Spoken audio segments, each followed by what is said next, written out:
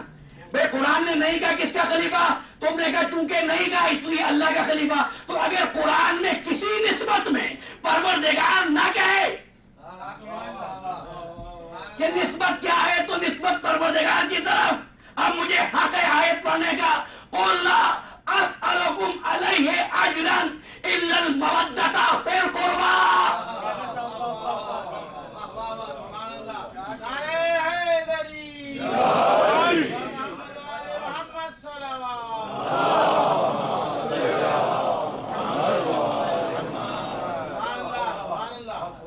بھئی یہی ہے نا کہ میں اور کوئی اجر نہیں چاہتا مگر قربا سے مودت کرو۔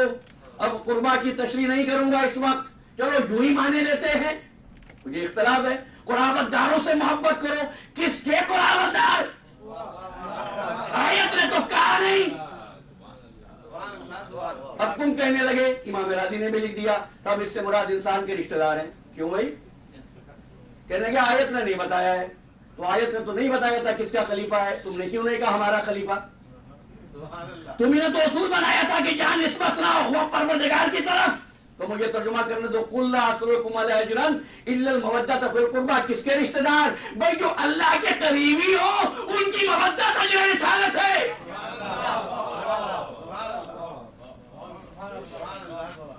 اچھا، تو فرشتوں نے اعتراض کر دیا۔ کیا اعتراض کیا؟ کیا تو ایسے کو بنائے گا؟ أَتَجْعَلُ فِيهَا مَن يُفْسِدُ فِيهَا وَيُفْسِدُ فِيهَا وَيَسْفِكُ الدِّمَاءَ، جو زمین میں فساد کرے، جو زمین میں خون بہائے۔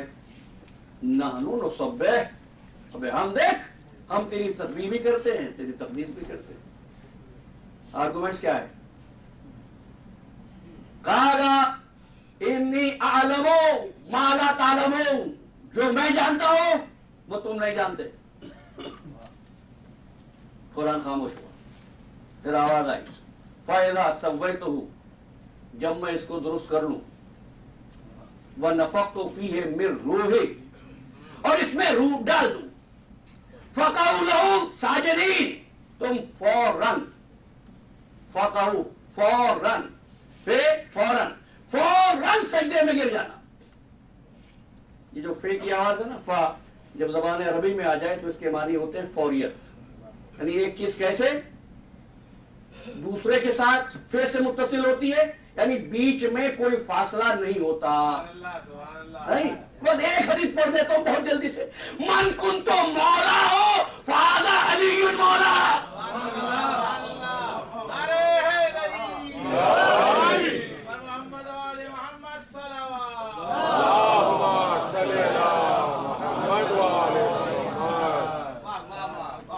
تو جیسے روح پھونکو تم سب سجدے میں گر جانا۔ تو خلقت کیا ہے؟ روح کی عطا، یہ ہے نا خلقت۔ اچھا، تو روح کیا ہے؟ امر ربی۔ اچھا، جیسے یہ امر ربی کسی جاندار میں آیا اس کو زندگی مل گئی، یہی ہے نا۔ یہ جو جانور ہیں، چلیں حق بات کے بیان کرنے میں کیا شرط، کتا، خنزیر، یہ زندہ ہوتے ہیں نہیں ہوتے؟ پاک ہے نجس، ان میں بھی امر ربی ہے۔ ایک پاک امر ربی ایک نجس جانور میں، سب نے رکھ لیا ایک لفظ، روح امر ربی۔ یسألونک عن الروح قل الروح من امر ربی، روح کیا ہے؟ امر ربی ہے۔ میں نے ایک موقع پر کہا، دیکھیے باتوں کو سمجھنے کے لیے ضروری ہے کہ دماغ میں پہلے سے ریزرویشنز نہ ہو. اگر پہلے سے ریزرویشنز ہوگی تو بات سمجھ میں نہیں آئے گی. سب نے ترجمہ کیا والعصر، زمانے کی قسم. پھر کہنے لگے جس کی قسم کھاتا ہے وہ بڑا مقدس ہوتا ہے. مقدسی کی تو قسم کھاتے ہو نا، قرآن کی قسم، مولا کی قسم، اللہ کی قسم. زمانے کی قسم؟ وہ زمانہ جس میں فرعون جیسا ہو، نمرود جیسا ہو، حامان جیسا ہو، شداد جیسا ہو، یزید جیسا ہو، کیا وہ زمانہ اس لائق ہے کہ اس کی قسم کھائی ہے؟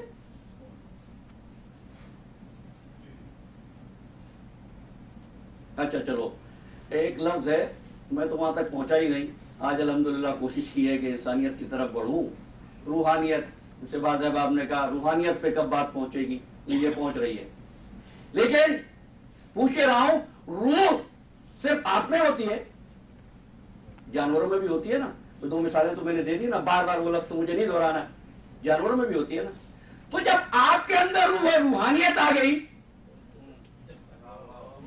اگر روحانیت روح کے سبب پہ آتی ہے، کوئی روحانیت والا دمبا بھی دکھاؤ. روح کیا ہے؟ کبھی غور کیا آپ نے؟ سورہ قدر کو پڑھتے ہو نا نماز میں، تنزل الملائکۃ والروح، نازل ہوتا ہے کون؟ فرشتے اور روح. سورہ معارج، تعرج الملائکۃ والروح، بس ایک اشارہ دوں گا، اور اگر اس کے بعد دیکھا تو پھر کل کی مجلس میں مفصل بات کروں گا. تعرج الملائکۃ والروح، ملائکہ اور روح بلند ہوتے ہیں. تنزل نازل ہوتے ہیں. تعرج الملائکۃ والروح، اور پھر بلند ہوتے ہیں. کون ہے پہلے، فرشتے یا روح؟ میں نے حید پڑھی ہے نا، کوئی مشکل بات نہیں ہے. تنزل الملائکۃ والروح، پہلے ملائکہ پھر روح. تعرج الملائکہ والروح، پہلے ملائکہ پھر روح. اب آیت پڑھو، یوم یقوم الروح، سورہ نبأ، یوم یقوم الروح والملائکۃ. اب پہلے روح پھر فرشتے. یہ ترتیب کیوں بدل گئی ہے؟ یہ ترتیب کیوں بدل گئی ہے؟ بیان میں نقطۂ توحید آ تو سکتا ہے، تیرے دماغ میں پکانا ہو تو کیا کہیے؟ تو نے روح کو چلنے پھرنے کی بات جان لیا. یہ چلنا پھرنا یہ نتیجہ ہے خون کا، نطفے کا، مادے کا. اس کا امر سے کوئی تعلق نہیں ہے. اس کا امر سے تعلق نہیں ہے. پھر کیا ہے؟ تو سنو، ایک موقع پر میں نے کہا تھا، 5-7 سال ہو گئے اس بات کو، کہ ایک روح حیوانی ہوتی ہے، ایک روح ملکوتی ہوتی ہے. لیکن آج میں کچھ آگے بڑھ رہا ہوں. ایک روح حیوانی ہوتی ہے، دوسری روح امری ہوتی ہے، تیسرے روح منہ ہوتی ہے، چوتھے روح قدس ہوتی ہے، اور 5ویں روح کلی ہوتی ہے. اب اگر وقت نے ساتھ دیا تو انشاءاللہ اس پر بھی بات کروں گا. کتنی روحیں ہوئی؟ 5 روحیں ہوئی. لوگوں نے اس طرح لیا کہ انسان 3 چیزوں سے مل کر بنا، جسم، نفس اور روح. کتنے ہوئے؟ دونوں نمبر یاد رکھنا، کل بات کروں گا. ایک جسم، ایک نفس، ایک روح. اور پھر عزیزان محترم، قرآن مجید کو کھول کے پڑھ لینا. آیت کتنے؟ نہیں بھائی، 3 آیت. شہادتیں کتنی؟ بے شہادات قائمون، 3 شہادتیں. ذہن میرا، میں چلے واپس آ رہا ہوں. میں تو صرف اس بات کو آپ تک پہنچا رہا ہوں کہ وہ روح جو فرشتوں کو ملتی ہے وہ ہے روح امری. انبیاء والی روح بھی روح امری نہیں ہے. اس لیے میں نے جس وقت بات کی تھی فرشتوں کی تو میں نے کہا تھا اس لفظ کو ذہن میں رکھنا.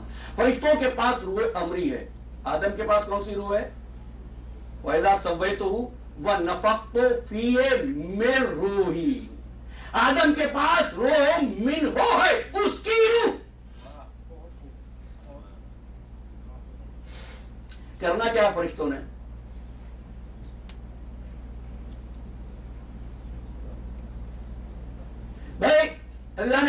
کرنا ہی ہے فرشتوں نے، جیسے ہی روح پھونکی جائے بھول گئے، فقعوا لہ ساجدین، ان کو سجدے میں جانا ہے۔ کب؟ جیسے روح آئے فوراً، لیکن ہوا نہیں پھر یہ۔ اب سننا ہوا کیا؟ علامہ آدم الاسماء کلہا ثم عرضهم علی الملائکہ، پھر اللہ نے آدم کو تمام نام بتا دیے، تمام نام تعلیم کر دی۔ علامہ آدم الاسماء کلہا، پھر ان کو عرضهم، کچھ لوگوں کو فرشتوں کے سامنے پیش کیا اور کہا انبئونی باسماء ہؤلاء ان کنتم صادقین، اگر تم اپنے دعوے میں سچے ہو تو ان کے نام بتا دو۔ صداقت کا معیار اب کیا ہے؟ وہی اگر فرشتے بتا دیں تو سچے۔ فرشتے کہنے لگے کہ پروردگار ہم تو اتنا ہی جانتے ہیں جتنا تو نے بتا دیا، ٹھہرنا۔ اب کا آدم تم ان کو بتا دو نام۔ آدم نے پراپر نام بتا دیے۔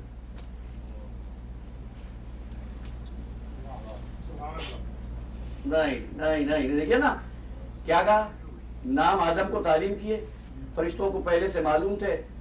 آدم سے کہا کہ ان کو بتا دو، فرشتوں سے کہا مجھ کو بتا دو۔ چلو ایک لمحے کے لیے فرض کرتے ہیں اگر فرشتے بتا دیتے تو بات تو ہم کون سے اعتراض کرنے والے، بھائی واقعی اسی طرح ہوتا۔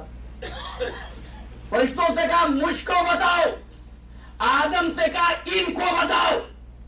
پروردگار یہ کیوں نہیں کہتا فرشتوں سے کہ آدم کو نام بتاؤ؟ کہا کہ مادی دنیا کے پیکروں کو پیغام دے رہے ہیں، فرشتے وہ نہیں جو خلیفۃ اللہ کو پڑھائے، خلیفۃ اللہ وہ ہے جو فرشتوں کو پڑھائے۔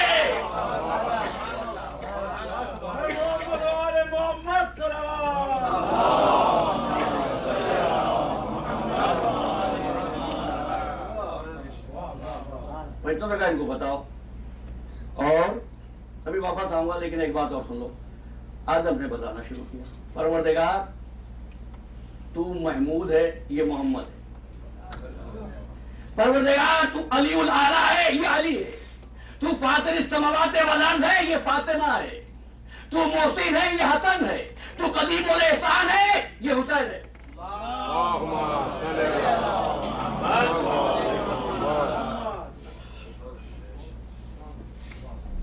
پوچھا کیا تھا آدم سے؟ ان کے نام بتا دو۔ آدم نے کیا بتایا؟ تو محمود، یہ محمد۔ تو علی الاعلیٰ، یہ علی۔ تو فاطر السماوات والارض، یہ فاطمہ۔ تو محسن، یہ حسن۔ تو قدیم الاحسان، یہ حسین۔ بھائی آدم ان کے نام بتا دیتے، بھائی کیا کروں، اس عالم تک اس کو الفاظ میں لانا اور الفاظ میں آپ کو آسان کر کے بتانا بہت مشکل ہے۔ آدم نے دلیل یہ قائم کی کہ میں نے پنجتن کے تعارف کے لیے پروردگار کو وسیلہ بنا لیا ہے۔ اس کو وسیلہ بنایا پروردگار کو۔ ایک دن انہی فرشتوں کو تعارف کرایا پنجتن کا۔ بھئی آج بھی فرشتوں کو ہی بتانا تھا نا۔ کہنے لگا ہم فاطمہ و ابوہا و بالوہا و بنوہا۔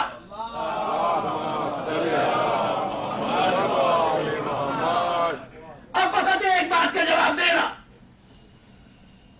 آدم نے کس کو وسیلہ بنایا؟ پنجتن کا۔ پنجتن کے تعارف کا وسیلہ اللہ کو بنایا۔ اللہ نے کس کو بنایا؟ کوئی اگر اس جملے کو سمجھ سکے اور قلب کی لو پر نقش کر سکے، جو مرتبہ آدم کی نظر میں اللہ کا ہے، اللہ کی نظر میں فاطمہ زہرا کا ہے۔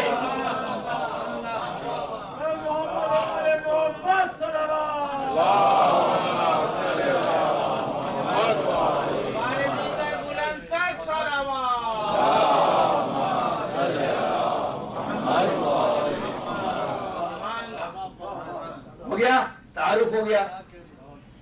اب میں نہیں سمجھتا کہ آج کی گفتگو میں انکار کرنے والے تک بھی پہنچ سکوں گا، لیکن کل انشاءاللہ ضرور۔ آج تو کہنا یہ ہے کہ اب یہ جو بحث ہوئی اتنی دیر، یہ مقابلہ ہوا علمی، حکم کیا تھا؟ جیسے روح ڈالو تم فوراً سجدے میں گرنا۔ پروردگار تو نے حکم دیا فرشتوں کو جو معصوم بھی ہیں، تیرے حکم کی تعمیل کرتے ہیں، فوراً تو سجدہ نہیں کیا۔ آواز قدرت آئی مجھ سے کیوں الجھتا ہے؟ خود ان سے پوچھ لے۔ فرشتوں نے کہا تھے حکم یہ تھا جیسے ہی آدم میں روح آئے، آدم کو زندگی ملے، تم سجدہ کرنا۔ ہم نے دیکھا جب آدم نے پنجتن کے نام بتا دیے ہم نے سجدہ کر لیا۔ ہماری نظر میں زندگی نام ہے، پنجتن کو پہچاننے کا۔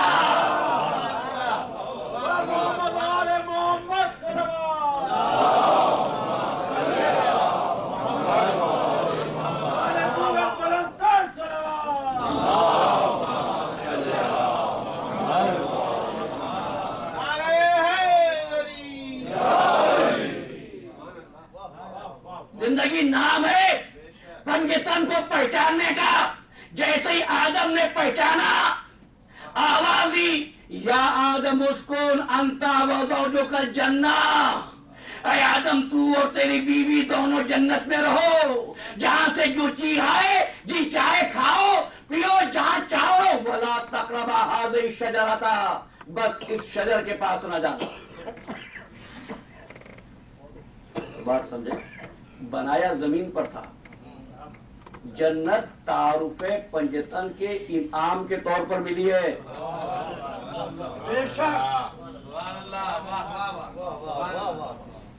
اب بڑا تعجب ہوتا ہے، بعض لوگ ان کی ساری بھاگ دوڑ جنت کے لیے ہوتی ہے، نہ کہے کوئی، ہوتی یہی ہے، علی جنت میں لے جائیں گے۔ میں نے پہلے بھی کہا تھا اس کا وعدہ ایک نیکی کرو 10 گنا دوں گا۔ پروردگار علی کی محبت اتنی معمولی تو نہیں کہ جنت سے اس کا بدلہ مل جائے۔ بھائی جنت یہ ایک مومن کا مقصود نہیں ہونا چاہیے، جنت تو ان کا غلام بھی نہیں، اس گھر کا دانا و فرزانہ بھی مٹی کے گھروندے بنا کے اگر جنت کہہ دے تو جنت ہو جاتا ہے۔ اور پھر کہہ دوں جس کے اسماء کی پہچان پر جنت مل جائے اس کے افعال کی معرفت پر کیا نہیں ملے گا۔ اس لیے تمہارے سجدے یہ کوئی بڑی بات نہیں ہے، ان پہ نہ تکبر کیا کرو، نہ بے نمازی سے نفرت کیا کرو، دعا کیا کرو کہ سب نماز کے پابند ہوں، لیکن اپنی نمازوں پہ اترایا نہ کرو، اس لیے کہ تمہاری نمازیں ہیں جنت کے تمام، جنت کی لالچ میں۔ بھائی آل محمد نے اس وقت عبادت کی ہے جس وقت نہ جنت تھی نہ کائنات تھی، یہ عبادت۔ اب میں ظاہر ہے کہ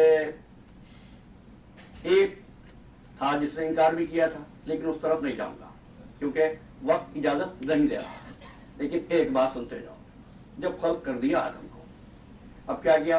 وَإِذْ أَخَذَ رَبُّكَ من بنی آدم من ظہورہم ذریتہم، اللہ نے آدم کی پشت سے تمام ارواح کو نکالا، ٹھیک ہے، پشت سے نکالا۔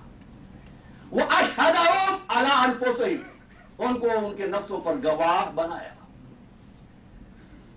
أَلَسْتُ بِرَبِّكُمْ، کیا میں تمہارا رب نہیں ہوں؟ قالوا بلى شهدنا أن تقولوا يوم القيامة إنا كنا عن هذا غافلين، گواہ رہنا، گواہ رہنا، گواہ رہنا، کہیں ایسا نہ ہو کہ قیامت کے دن کہو کہ ہم بھول گئے تھے۔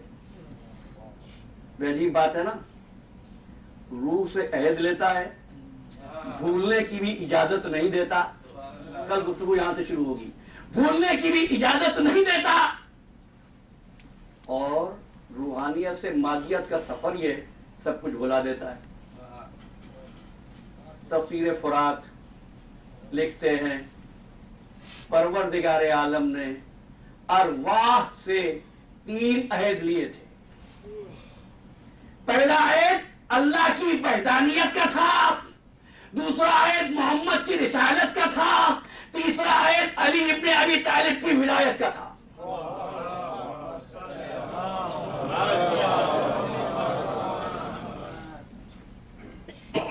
جن روحوں نے عہد کر لیا، اقرار کر لیا، گواہی دی، ان کو حکم دیا عرش کے دائیں جانب جائیں۔ جنہوں نے انکار کیا ان کا مقام بائیں جانب معین کر دیا۔ یہیں سے اصحاب الیمین اور اصحاب الشمال کی بنیاد پڑی۔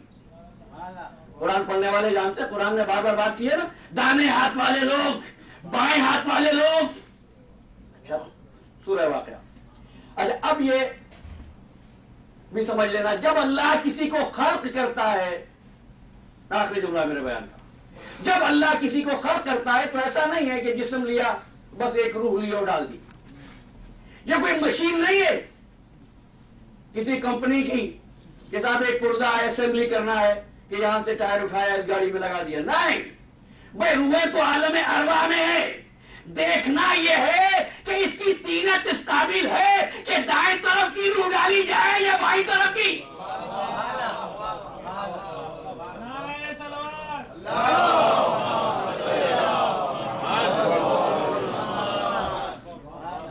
دائیں طرف اور بائیں طرف۔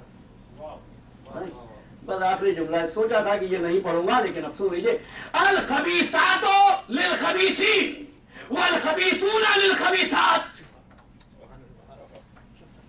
کیسے ترجمہ کروں، بڑی مشکل منزل ہے میری۔ خبیثات خبیثوں کے لیے، خبیث خبیثات کے لیے، طیبات طیبین کے لیے، طیبین طیبات کے لیے۔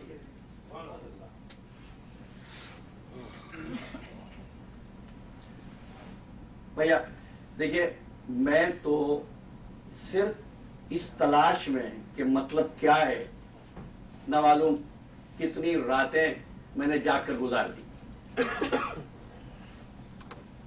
اور جتنی تصویریں دیکھی سب نے کہا کہ خبیث عورتوں کی شادیاں ہمیشہ خبیث مردوں کے ساتھ ہوتی ہیں،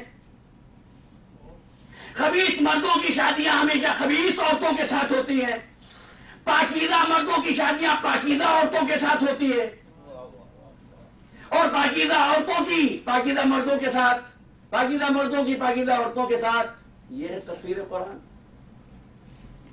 چلو اب میں بتا رہا ہوں، حضرت نوح علیہ السلام کو کہاں رکھو گے؟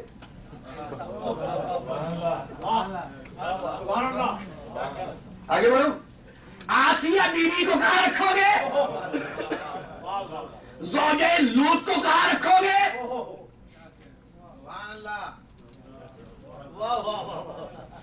یہ مرد عورتیں کہاں سے آ گئے؟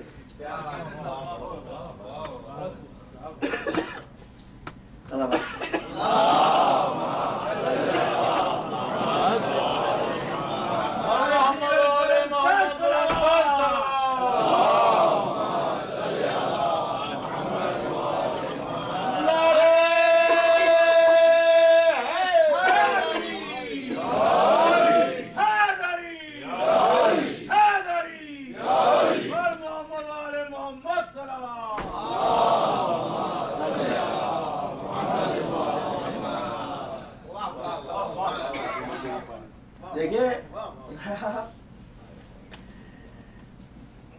کسی شہر میں ایک کاتب رہتا تھا، اس کی عادت تھی کہ اس کو جو بھی لکھنے کے لیے دو، وہ اس میں اپنی طرف سے کچھ کم کر دیتا تھا یا کچھ بڑھا دیتا تھا۔ بچوں کے لیے کمپوزر، ٹھیک ہے، اس زمانے میں قلم سے سیاہی سے وہ کاتب ہوتے تھے، اب بھی ہوتے ہیں۔ ایک صاحب نے ان کو قرآن مجید کا ترجمہ دیا، صاحب نے ہاتھ جوڑ کے کہا کہ بھائی یہ اللہ کی کتاب ہے، اس میں نہ کم کرنا نہ بڑھانا۔ اس نے کہا میں کو پاگل ہوں، اللہ کی کتاب میں کمی زیادتی کروں؟ صاحب کتابت مکمل ہو گئی، ترجمہ لے کر آ گیا ان کے پاس کاپی لے کر، کہنے لگے دیکھیے میں نے پوری ترجمے کی کتابت کر لی ہے، اور دیکھو میں نے کوئی لفظ بڑھایا نہیں ہے کیونکہ تم نے بتا دیا تھا اللہ کی کتاب ہے، لیکن ایک بات نے مجھے بہت پریشان کیا. کیا؟ کہنے لگے اللہ کی اتنی پاکیزہ کتاب، اس میں فرعون کا ذکر، اس میں حامان کا ذکر، اس میں شداد کا ذکر، اس میں قارون کا ذکر، یہ اچھا نہیں لگا مجھے. انہوں نے کہا پھر تم نے کیا کیا؟ کہنے لگے بس میں نے ان ناموں کو ہٹا کر کچھ اور نام لکھ دیے، کیونکہ اللہ کی کتاب ہے پاکیزہ، یہ نجس نام میں نے وہ نکال دیے. کہ کس کے نام لکھے؟ کہ آپ سے بڑا نیک آدمی کون تھا؟ آپ کے باپ دادا کے نام لکھتا گیا، پھر انہوں حامان کے نکالتا گیا.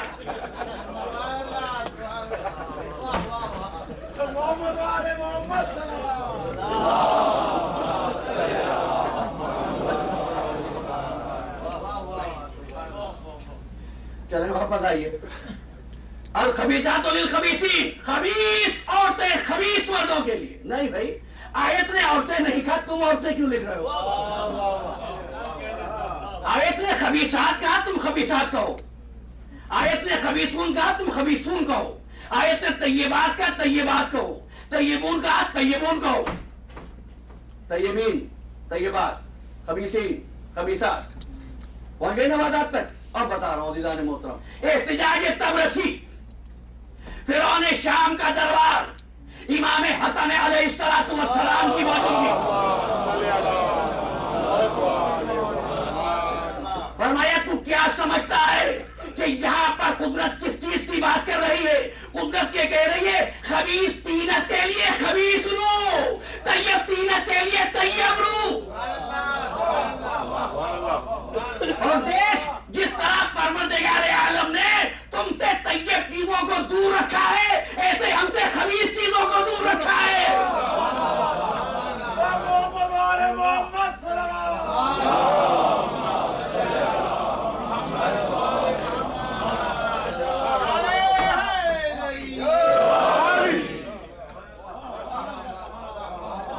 اب سمجھ میں آیت آئی، انما یرید اللہ لیذھب عنکم الرجس اہل البیت ویطہرکم تطہیرا کا مطلب کیا ہے؟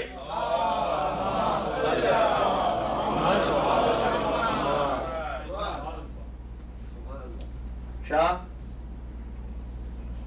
فخر کیا تھا اس نے، کیا میں ہندا کا بیٹا ہوں. مولا نے مسکرا کے کہا کہ میں تو یہ بھی نہیں کہہ سکتا کہ میں تجھ سے افضل ہوں، اس لیے مقابلہ ان چیزوں میں ہوتا ہے جن کی جنس ایک جیسی ہو. جس طریقے سے تیرے پاس طہارت کا گزر نہیں، میرے پاس نجاست کا گزر نہیں. بس ایک جملہ کہہ کے بات ختم کر رہا ہوں. میں نے کہا تھا حسن وہ جس کے قبضے میں نظام موت، جس کے قبضے میں نظام حیات، یہ زندگی پر کیسے قادر ہیں؟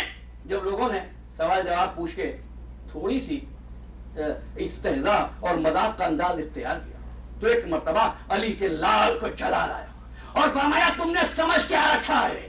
اگر حسن چاہے تو عراق کو شام کر دے، شام کو عراق کر دے، مرد کو عورت بنا دے، عورت کو مرد بنا دے. مجھے واقعہ تو بیان نہیں کرنا نا، لیکن زندگی کی شکلیں ہیں نا، بڑھاپا، جوانی، زندگی کی شکلیں ہیں نا، زندگی اور موت، زندگی کی شکلیں ہیں نا، مرد اور عورت. بس جیسے فرمایا اگر میں چاہوں تو مرد کو عورت بنا دوں. سوال پوچھنے والے کی جنس تبدیل ہو چکی تھی. یہ حسن کہا نہیں، صرف اتنا کہا کہ اگر میں چاہوں. اب سمجھے ارادہ پروردگار کیا ہوتا ہے؟ بس کہا، چاہا، ادھر چاہا ادھر وہ ہو گیا. یہ ہے معنویت. بس تقریر میری تمام ہوئی. آج محرم کی 7ویں ہے. آج حسن مجتبیٰ کو پرسا دینا ہے. آج حسن کے لال کا تذکرہ ہوگا. آج قاسم نوشہ کا ماتم ہوگا، جس کا سن کربلا کے میدان میں 12 سے 13 برس، اس سے زیادہ نہیں، تاریخ میں لکھا ہے 12 سے 13 برس کا سن۔ خاندان اہل بیت کا بچہ تھا، معرفت شناس تھا، مسائل سے واقف تھا، اس لیے کہ نظام کائنات اس کے گھر سے چلا تھا۔ لیکن ایک بات شہزادہ اکثر سوچتا تھا، کم سنی میں جہاد کی اجازت نہیں ملتی ہے، نہ معلوم مجھے مولا اجازت دے یا نہ دے۔ قاسم جب تنہائی میں ہوتے تو یہ بات سوچتے، حد ادب بھی مانے ہے، چچا سے کس طرح پوچھوں، یہاں تک کہ عاشور کی رات آ گئی۔ مولا نے ایک خطاب اصحاب سے فرمایا ہے اور ایک خطبہ عائزہ میں ارشاد فرمایا ہے۔ جب مولا خطبے کو تمام کر چکے تو شہزادے نے سوچا اس سے زیادہ بہتر وقت اور کون سا ہوگا۔ ایک مرتبہ بچہ کھڑا ہوا اور کھڑے ہو کر شہزادے قاسم نے کہا چچا جان بس اتنا بتا دیجئے کل محضر شہداء میں ہمارا نام ہے؟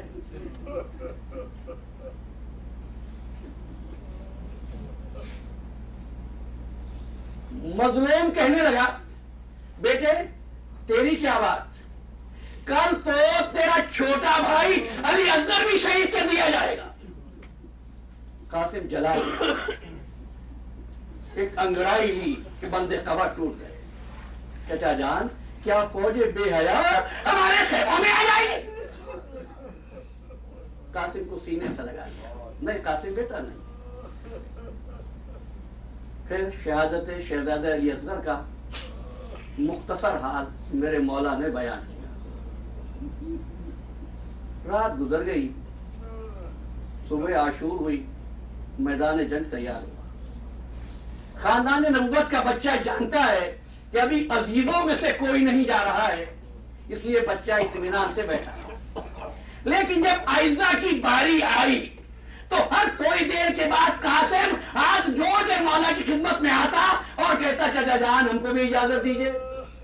مولا فرماتے قاسم تو میرے بھائی کی یادگار ہے، میں تجھ کو کیسے بھیجوں؟ بچے کو رات بھر اطمینان تھا، لیکن اب جو مولا نے فرمایا تجھے کیوں کر بھیجوں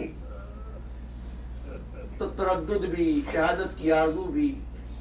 قاسم سوچنے لگے رات کو تو اجازت دے دی تھی، اس وقت اجازت نہیں دے رہے۔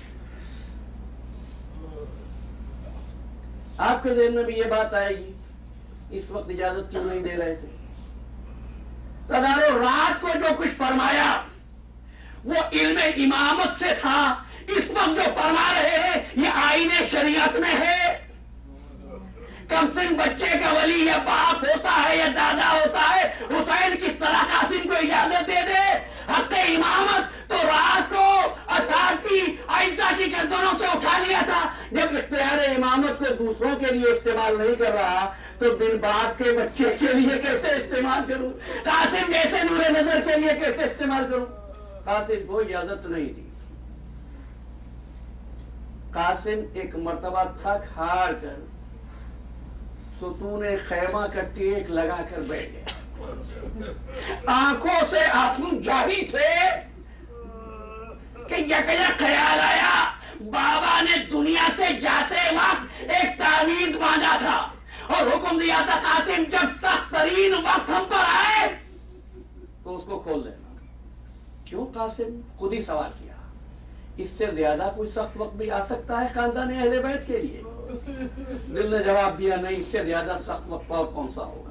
تو ایک مرتبہ تعویذ کو کھول لیا، تعویذ میں لکھا تھا قاسم بیٹا جب تمہارا چچا آدھا کے مرغے میں گھر جائے میں نہیں ہوگا، میرے نائب ہو کر حسین کی نصرت کرنا۔